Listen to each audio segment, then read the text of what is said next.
Iran ജനതയുടെ അവകാശങ്ങൾ സുരക്ഷിതമാക്കാതെ യുഎസുമായി ഒരു കരാറും ഒപ്പിടില്ലെന്ന് ഇറാൻ. ശത്രുവിന്റെ വാഗ്ദാനങ്ങളെ ഇറാൻ വിശ്വസിക്കുന്നില്ലെന്നും പ്രതികരണം.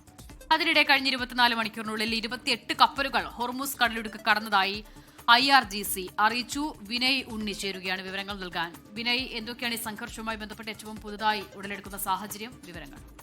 ഉന്മേഷ്, അസിത, ഇറാൻ US സമാധാന ചർച്ചകൾ അത് അന്തിമമായി നീളുകയാണ്. കഴിഞ്ഞ ദിവസം വാഷിംഗ്ടണിൽ ട്രംപിന്റെ നേതൃത്വത്തിൽ ഒരു യോഗം ചേർന്നിരുന്നു. സിറ്റുവേഷൻ റൂമിൽ നടന്ന യോഗത്തിലടക്കം തീരുമാനമെത്താനാകാതെ പിരിഞ്ഞിരുന്നു. ഈ ഘട്ടത്തിലാണ് ഇറാൻ ഇപ്പോൾ നയം വ്യക്തമാക്കുന്നത്. ഇറാൻ ജനതയുടെ അധികാരങ്ങൾ അല്ലെങ്കിൽ അവരുടെ അവകാശങ്ങൾ അത് സംരക്ഷിക്കാനാകാതെ യുഎസുമായി ഒരു കരാറിനും ഇറാൻ തയ്യാറല്ല എന്ന് ഇപ്പോൾ ഇറാൻ വ്യക്തമാക്കുകയാണ്. ഇറാന്റെ parliament speaker Mohammad Bagher Ghalibaf ആണ് ഇപ്പോൾ ഇക്കാര്യം അറിയിച്ചിരിക്കുന്നത്.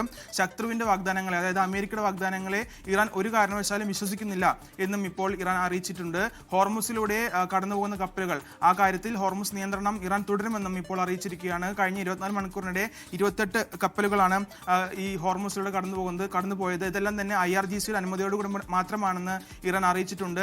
പ്രത്യേകിച്ച് എടുത്തു പറയേണ്ടത്, ഹോർമുസിൽ ഈ നിയന്ത്രണം അത് നിയമമാക്കാൻ ഇറാൻ പാർലമെന്റ് ഇപ്പോൾ ഒരു കരട് നിയമം തയ്യാറാക്കിയിട്ടുണ്ട്. അത് പാർലമെന്റിൽ അവതരിപ്പിക്കാനിരിക്കെയാണ് ഇപ്പോൾ ഇറാൻ ഈ കരാറുമായി ബന്ധപ്പെട്ട കാര്യത്തിൽ ഒരു വ്യക്തത വരുത്തിയിരിക്കുന്നത്. എന്തായാലും നേരത്തെ തന്നെ വൈറ്റ് ഹൗസ് സിറ്റുവേഷൻ റൂമിൽ നടന്ന ചർച്ചകൾക്ക് ശേഷം 2 നാളത്തെ ഇടവേളയ്ക്ക് ശേഷമാണ് ട്രംപ് ഇക്കഴിഞ്ഞ ദിവസം ഒരു പ്രസ്താവന നടത്തിയത്. അതായത് ആണവായുധങ്ങൾ വാങ്ങില്ലെന്നും ആണവായുധങ്ങൾ വികസിപ്പിക്കില്ലെന്നും ഇറാൻ ഉറപ്പ് നൽകിയിരുന്നു എന്നുള്ള കാര്യമാണ് ഇപ്പോൾ ട്രംപ് പറയുന്നത്. ഇതെല്ലാം തള്ളിക്കൊണ്ടാണ് ഇപ്പോൾ ഇറാൻ രംഗത്തെത്തിയിരിക്കുന്നത്. ഹോർമുസിലും അതുപോലെ തന്നെ ആണവായുധ വിഷയങ്ങളിലോ അല്ലെങ്കിൽ എല്ലാം തന്നെ ഇറാൻ ജനതയുടെ അവകാശങ്ങൾ സംരക്ഷിച്ചുകൊണ്ട് മാത്രമേ ഇറാന് മുന്നോട്ട് പോകാൻ കഴിയൂ എന്നും ഹോർമുസിൽ നിയന്ത്രണങ്ങൾ തുടരുമെന്നുള്ള കാര്യമാണ് ഇപ്പോൾ അറിയിച്ചിരിക്കുന്നത്. അതിന്റെ ഭാഗമായിട്ടാണ് ഇപ്പോൾ തങ്ങളുടെ അനുമതിയോടുകൂടി മാത്രം കപ്പലുകൾ കടത്തിവിടാൻ ഇറാൻ ഇപ്പോൾ അനുമതി നൽകിയിരിക്കുന്നത്. അതിന്റെ ഭാഗമായിട്ടാണ് കഴിഞ്ഞ 24 മണിക്കൂറിനിടയ്ക്ക് 28 കപ്പലുകൾ ഹോർമുസിലൂടെ കടന്നുപോയിരിക്കുന്നത്. പിന്നെ ഈ ഉണ്ണി, ഇപ്പോൾ ഈ ഏതെങ്കിലും തരത്തിൽ ഒരു ശാശ്വത സമാധാനം ഉടലെടുക്കുന്നതിനുള്ള സാധ്യതകളുണ്ടോ? ഈ വെടിനിർത്തൽ കരാർ നീട്ടിയിട്ടുണ്ടെന്ന് പറയുന്നുണ്ട്, പക്ഷെ അപ്പോഴും ഇങ്ങനെ വാക്പോരുണ്ട്, സംഘർഷാവസ്ഥയുണ്ട്. ഏതെങ്കിലും തരത്തിലുള്ള അന്താരാഷ്ട്രീയ ഇടപെടലൊക്കെ പ്രതീക്ഷിക്കാൻ കഴിയുന്ന ഒരു ഘട്ടമുണ്ടോ വിനയ്? ഉന്മേഷ്, നേരത്തെ പാകിസ്ഥാന്റെയും ചൈനയുടെയും നേതൃത്വത്തിൽ ഒരു സമാധാന കരാറിനായി ശ്രമിച്ചിരുന്നു. പക്ഷേ അതെല്ലാം തന്നെ അവസാന നിമിഷം അലസിപ്പിരിയുന്ന ഒരു ഘട്ടത്തിലേക്കാണ് എത്തിയത്. ഈ ഘട്ടത്തിലാണ് ഇപ്പോൾ ട്രംപ് അറിയിച്ചിരിക്കുന്നത് അന്തിമ കരാറിലെത്താൻ US-ന് ഒരു തിടുക്കവും ഇല്ല എന്നുള്ള കാര്യം അറിയിച്ചിരിക്കുന്നത്. മാത്രമല്ല, US-ന്റെ പ്രതിരോധ സെക്രട്ടറി പീറ്റ് ഹെക്സത്ത് തങ്ങൾ ഒരു ഘട്ടം കഴിഞ്ഞു കഴിഞ്ഞാൽ ഒരു യുദ്ധസന്നാഹത്തിന് സജ്ജമാണെന്നും ഇപ്പോൾ അറിയിച്ചിട്ടുണ്ട്. അത്തരത്തിൽ ഈ വെടിനിർത്തൽ കരാറിന്റെ സമയത്ത് അല്ലെങ്കിൽ കാലഘട്ടത്തിന്റെ സമയത്ത് ഈ പശ്ചിമേഷ്യൻ മേഖലയിൽ അവരുടെ യുദ്ധ സാന്നിധ്യം അമേരിക്ക വർദ്ധിപ്പിച്ചിട്ടുണ്ട്. അതുകൊണ്ടാണ് ഇപ്പോൾ ഒരു യുദ്ധത്തിനും അമേരിക്ക സന്നദ്ധമാണെന്ന് ഇപ്പോൾ പ്രതിരോധ സെക്രട്ടറി അറിയിച്ചിരിക്കുന്നത്. അത്തരത്തിൽ സമാധാന ചർച്ചകൾ ഒരു വശത്ത് നടക്കുന്നു, മറുവശത്ത് അമേരിക്കയുടെ യുദ്ധസന്നാഹങ്ങൾ വർദ്ധിപ്പിക്കുന്നു.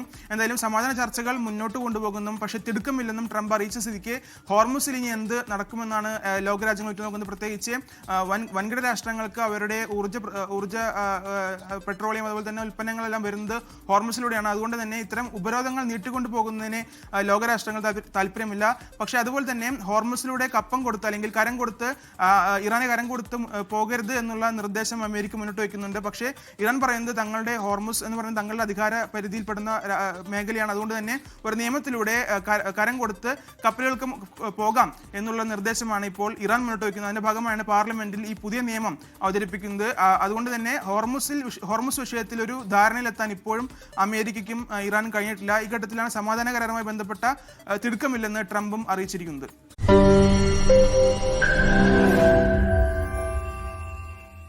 ലോകത്തെവിടെയായാലും ഏത് സമയത്തും 24 വാർത്തകളും ഓഗ്മെന്റഡ് റിയാലിറ്റി പാക്കേജുകളും എക്സ്പ്ലെയിനറുകളും വിശദമായി കാണാൻ ഞങ്ങളുടെ YouTube ചാനൽ നിങ്ങൾക്ക് സബ്സ്ക്രൈബ് ചെയ്യാം.